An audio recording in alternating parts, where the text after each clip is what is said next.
Nova školska godina, novi izdaci. Prvaci se raduju, a roditelji preračunavaju. Jer polazak u školu ne donosi samo veliku promenu u životu, već i u kućnom budžetu. Koliko tačno košta školovanje u Nemačkoj?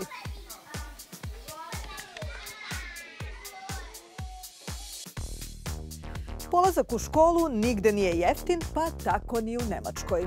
Najskuplja je školska torba. Anatomski ranac za prvačića u proseku košta 130 evra. Kompletan set sa pernicom, kutijom za doručak i sportskom torbicom može da izađe i do 240 evra. Na sve to treba dodati i školski pribor, sveske, vežbanke, bojice. Lista je podugačka i u proseku košta oko 170 evra.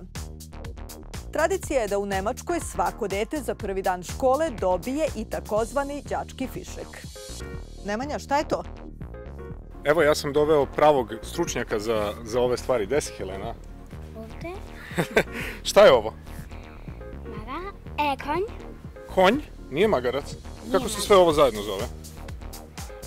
Šultüte. Šultüte, kako se to kaže na našem?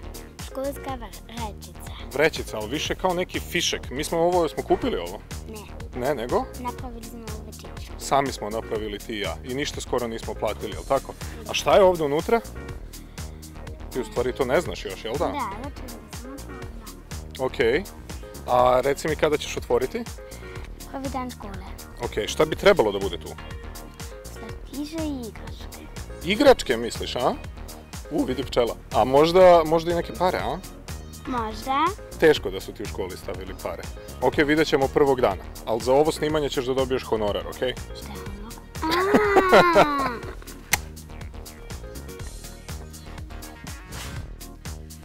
Za razliku od Nemanje, neki roditelji za đački fišek izdvajaju od 50 do 100 evra, u zavisnosti od veličine i sadržaja. I to nije sve. Već na prvom roditeljskom sastanku čekaju ih novi izdaci. Odeljenska kasa, godišnja donacija za školsku opremu, prevoz, celodnevni boravak, hrana, izleti. Ukupno 2250 evra po školskoj godini ili 11 evra po školskom danu. Nemci su osim toga veoma precizno izračunali kompletne troškove osnovnog i srednjeg obrazovanja. Prema toj kalkulaciji, nemački đaci u proseku koštaju 20.700 evra. Otprilike kao novi golf.